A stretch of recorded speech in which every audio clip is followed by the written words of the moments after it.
Welcome to episode 199 of the weekly Shared Security Show. And joining me are both of my incredible and lovable co-hosts, Scott Wright and Kevin Johnson. Hello there. How are you doing? Lovable.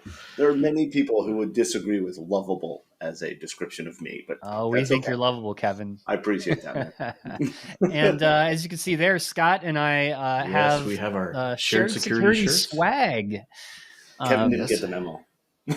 Kevin does have a shirt. He's just not choosing to wear it, and that's okay. He's not playing nice today. Yeah, we won't hold that against him. I could go get it. But yes, I did want to announce that we have a store that you can get Shared Security swag, and so we have these stickers. Yeah, check those out. Yeah, we got stickers. We have T-shirts, sweatshirts. You can get at store.sharedsecurity.net. So that is up right now. So definitely check that out if you've been. We've never had podcast swag. No, and it's 13 long overdue. years we've been doing this podcast, so it's long overdue. Long overdue. So now that is available. So check it out and buy some stickers for your laptop, your water bottles. Yeah, tell you what, if we see a sticker somewhere in an airport, well, no, that's not a good idea. Wait a minute. Not in those as often as we used to be. I'll be in an airport soon. A couple airports, actually. I'm starting to travel again. I was just traveling last week. I was on site in Virginia and Maryland. Hey, Are you guys going to total tangent, but are you guys going to the Security Weekly Unlocked event in Orlando? I am not. No. I was hoping to see you guys there. I know. I'm sorry. No, it's okay. Soon. Someday soon. It's just way too long since I've had dinner with you guys. So. Well, we've never had dinner with Scott. Like forever. I was trying to think. I swore that Scott and I had had dinner sometime when I was up in Canada, but now that you say it, you're absolutely right. It has been way too long. Way too long. I've had dinner with Scott. I've had dinner with Kevin many times, but not with Scott. We'll get there. We'll have to do a meetup. Now, of course, the question is, who did I have dinner with that I thought was Scott? I don't know. That's a great question. Man, was it Phil Collins or Mike Keenan? No, it was totally Phil Collins. That was who it was. So we have a couple stories this week. 2 stories, in fact, that we want to talk about. So the I don't know if this was breaking news this week, but big news in the security community. Robinhood, the trading app, had a pretty large data breach, exposing 7 million users' information. And looks like it's been contained, of course. Yep. And no social security numbers, bank account numbers, debit card numbers were exposed that we know of. But how did it start? Social engineering. You gotta like it. That's what I wanted to talk about. So they said that in their press release, they said that they believe that a customer service representative was social engineered to give away access to internal support systems. Yeah. I found one of the things. Look, breaches suck; they're bad. One of the things that I don't want to say surprised by, but the implication from the blog made me very happy that they were able to get to the level of detail of knowing what was exposed, what was not, down to, like, I thought it was interesting. You say 7 million people's data, which is accurate according to the article. But it was interesting to me because it was 5 million people, they just got their email address. And then there were 2 million people, but they were 2 million different people that they got full names for, which honestly, I'm now curious how this internal tool works, because it is odd to me that they dumped full names for 5 million people and then email addresses for 5 million people and real names for 2 million other people, but not overlapping, right? Like that struck me as interesting. But the idea that they got all the way down to, and 10 people they got extended details from, like, that implies a level of logging and response that you don't see as often as we should. We don't know that, but the implication is there based on what they're saying. Really interesting. Yeah, I like that. The social engineering aspect, I would I would say that there's two parts of this that are interesting. One, social engineering is always interesting, right? Oh yeah. The idea that it works still just blows my mind, but is totally understandable. But on top of that, I think the fact that they got access to internal support tools implies that those internal tools are available remotely. Yes. And the curiosity I have is, are they available remotely? Did the attacker get onto a VPN? And if they are available remotely, were they available remotely before all the COVID stuff? Or is this one of, because we've seen a number of organizations get hit because they move stuff remote faster than you're right. Like, so I'm curious if that's part of. Yeah. This reminds me a lot of the Twitter breach. Yes, I was thinking that. Yeah. The internal support tools, and there was social engineering involved. Now, with Twitter, I don't quite remember. Was there a VPN that needed to be accessed? Was that No, my understanding is, my memory, let me put it that way. My memory is that there wasn't a VPN that was part of it. But with Twitter, it was already public knowledge that their support staff were remote, right? They were designed around the idea of a distributed staff. My understanding is Robinhood is not, right? Like, or at least they have not said publicly that they're just always been remote. They built the company that way, whereas Twitter was. Either way, there's a level of sophistication there in the attack that somebody got malware likely into one of those systems, you would think, in order to be able to do queries at the targeted level that we see, perhaps. I don't know if malware is required. It could have been, right? Yeah. I think that what I picture in my head, and having done these level of attacks in my tests that customers ask me to do, as I'm sure Tom has as well, right? You get on a call with somebody, you convince them that you are a coworker, and that, oh man, I don't remember what that URL was, but I'm at home. My boss just called me. He or she's yelling and screaming at me. I need to get this done. Yep. And they give you the information. And then quite often you hang up and then call back and get somebody else and social engineer them to get access to the tool, right? Like, so or just last week, we were able to get access to things at a customer because the internal URLs leaked online. So maybe the attacker had those, right? I was just thinking in terms of the number of records, like what kind of a UI would you have that would allow you to export 7 million records, right? Without some kind of automatic, we find them quite often for both backup and restoration, but also for we've seen where they do that because they pull them down and then they deploy them into another environment. I know at a previous employer of mine, we had a UI that regularly dumped production data that was then mangled and then uploaded into test environments. But if they were, I'm just thinking through the logistics. If they were hacking a customer service or customer support account, it's unlikely they had that kind of level of ability to export, I would think. Anyway, we're all speculating. I know it's speculation. But I know most of the organizations I worked at before I was a consultant, the customer service people had many times all the way up to domain admin. Oh, that's true. Yeah, that could, right, and that might be the key there, right? So. And you could also run into the case where they got access to a customer support tool and then found other things hosted on the same server that were for maybe not for customer service, but for IT or whatever. Yeah, I think that absolutely possible malware is involved. According to what they're writing, they don't claim that. And I feel like they... I don't know. Either way, there's just sophistication there in trying to figure out, what the process would be to get that many records out based on a social engineering attack. So it's a nice one. And there was an extortion attempt as well.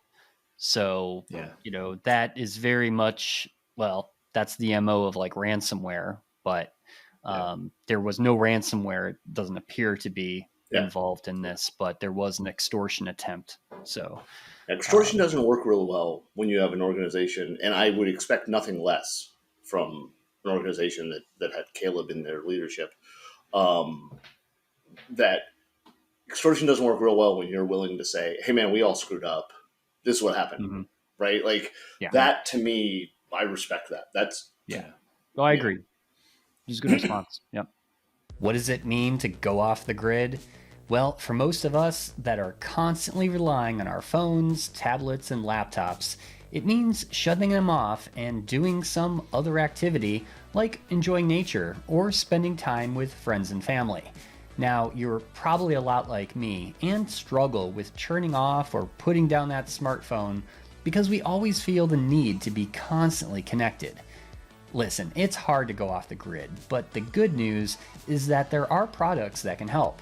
So that's why I recommend using a silent Faraday bag, which can instantly block all wireless signals, quickly taking you off the grid and giving you back control of your wireless devices. Check out their full product line at slnt.com, and because you listen to this podcast, make sure you use discount code SHAREDSECURITY at checkout to receive 10% off your order. You want your organization to be secure and compliant and to have a healthy culture, but your employees' lack of awareness makes you vulnerable to data theft, fraud, and compliance penalties. It's frustrating that the boring static training content that's being used today has failed to improve employees' ability to defend against cyber attacks. At ClickArmor, we know that without using gamification, it's extremely hard to get staff to understand how to avoid threats. Our gamified simulations and challenges have provided a 50% average improvement in thousands of employees' ability to spot phishing threats. Go to clickarmor.ca/sharedsecurity to get your free gamified phishing assessment for up to 500 employees. You'll see quickly how gamified simulations can help your team be more resilient and compliant and help avoid costly ransomware and fraud incidents. Let ClickArmor help you go from being an underappreciated, stressed out fall guy to being an innovative leader who's the catalyst for greater productivity in your organization. So, next story. So, activists leak 600 hours of Dallas police helicopter footage after this 22 terabyte loss of criminal case data that apparently was deleted. So there are 1.8 terabytes of police helicopter footage available on a site called Distributed Denial of Secrets. This is the first I've heard of this group, actually. Really? Yeah. Oh man, they've been around for a while. Have they? Okay. Yeah. I can't tell you what a while is, but I've gone out there previously to look at results and stuff like that. It's an interesting idea. The founder of it, or the co-founder, the two founders of it, are reporters, journalists, and they're working under the cover of that. Journalists reporting on things like leaks and stuff like that is perfectly fine, which I happen to agree with. First Amendment fanatic here, but they release this kind of stuff. I do find it interesting in the article that out of all of the things I can imagine police helicopter footage would cover, they called out sunbathing. Like, that's surprising. Yeah. Okay. In my head, I feel like, is that really the part we're worried about? And grandmothers putting groceries or taking groceries out of their trunk. Yeah. Like, these are the things we called out. I'm curious, and I don't have time to funnel through all this kind of stuff, but I'm curious to see things like, okay, how, and they do call out that we don't know why the video was taken, right? There's no record that says, oh, we filmed this grandmother taking groceries out because she was suspected of meth dealing. My example, I don't know, Breaking Bad in her house. Yeah. Grandma's got a full bunny suit taking the groceries out. It's suspicious. But I'd be curious to see if the footage supports the suspicions, the previously reported, the fact, whatever, that of who or what racial groups, whatever, that the police focus on, right? Did the majority of the footage come from low income areas that are being targeted, or whatever? That's what I would have liked to see come out of this article, not, oh, the police were filming people sunbathing. Yeah, okay, yeah. And I do also like that they call out, and the people did not know they were being filmed. Of course not. It's a helicopter. It's a surveillance helicopter. I mean, and to be very clear, I'm well aware of how loud helicopters can be, but I also, and for example, Minneapolis, the problems with the helicopter circling them, that's awful. But yeah, it's also got long distance lenses, right? Like, it seems the whole article was weird to me of what they called out and what they didn't call out, and I think that's interesting. The fact that type of data was able to be stolen, I have always been amazed at how bad at security law enforcement and law enforcement organizations, both like unions and stuff like that, as well as companies that support law enforcement, that that they provide the services, is what I mean by support, how bad at security they are, when you would think that would be critical to at least have the level of security to prove integrity of the data. I have a theory on that. Okay. My theory is really simple, that for decades or centuries, law enforcement has been a physical domain, and all the management that runs it grew up with that mindset. And I'm sure it's evolving, but it will take some time. I think that makes sense. I think you're absolutely right. We have customers in this space. We've worked in this space before. It just, especially when you talk about the cases that had to be given up because of the loss of data. And I've seen some people talking online that, well, if the attackers give the data back, can't the cases use it? No, they can't, because there's no proof of integrity in that data. And if I was the defense attorney, I would jump all over that, right? Like, okay, prove to me the attackers didn't change any of this stuff. Well, that's like all the emails that were stolen from the DNC. I mean, how do you know they weren't changed? Exactly. And many of them were, right? At least in some of the examples I saw, people were actively changing things in those emails for meme-worthy posts. I think that, law enforcement is a place that we need way more sunlight at looking at what's going on there. But I'm not sure this is the way to get that sunlight. Right? Like I agree with you.